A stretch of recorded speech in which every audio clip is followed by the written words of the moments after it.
सैलाब दिख रहा है। आज ये आईएसएल पानीपत रिफाइनरी का जन सैलाब है।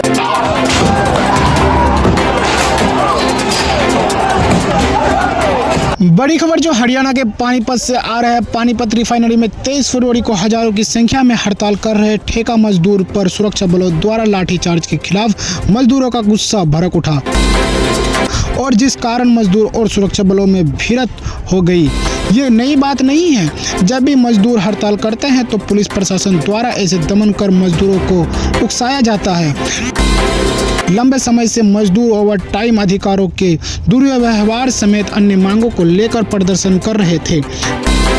वहां मजदूर सुरक्षा बलों द्वारा शांतिपूर्वक धरना प्रदर्शन कर रहे मजदूरों पर लाठीचार्ज कर दिया गया। इसके बाद कुछ मजदूरों ने पथराव किया। इसमें खड़ा हूँ कि जितने मेरे भाई हैं आज बोर्ड रेट के लिए खड़ा है और 8 घंटा ड्यूटी के लिए खड़े हैं। ये हम लोग बिहार से चल के आए हैं। मान लीजिए कि हम लोगों को सरकार की ये कमी है। नीतीश कुमार हो चाहे जोगी हो चाहे कोई भाई हो, उसका कमी है, नहीं तो इतना हम लोग ठोकर नहीं खाते।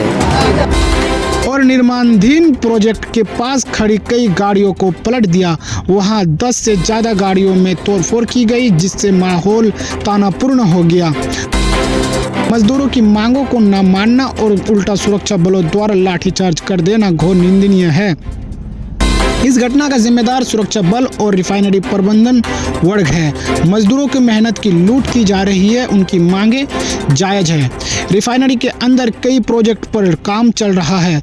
यहाँ ठेकेदारों के अंतर्गत लगभग 35 से 40 हजार मजदूर अलग अलग साइटों पर काम करते हैं।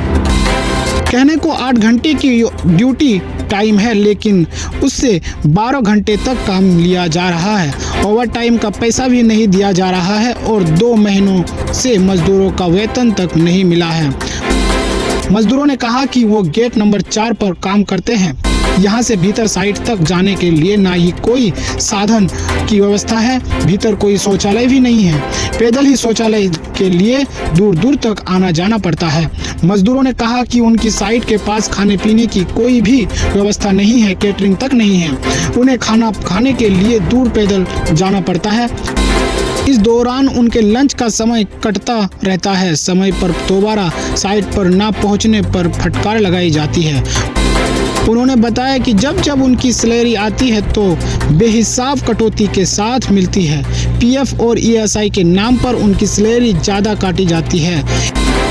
हिसाब मांगने पर उन्हें इन तरह की बात बताई जाती है जिससे उनके समझ में कुछ नहीं आते हैं। ठेकेदार सुरक्षा बलों का व्यवहार सही नहीं है। मजदूरों का कहना है कि उनके साथ ठेकेदार और मौके पर सुरक्षा में तैनात CISF के अधिकारी ठीक से व्यवहार नहीं करते हैं। वो गेट के पास के नाम पर उनके साथ बहुत दुर्व्यवहार करते हैं, गाली गलौज तक भी कर देते हैं। कई बार विरोध करने पर उन्हें काम से निकाल दिया जाता है और काम से निकालने की धमकियां दी जाती है।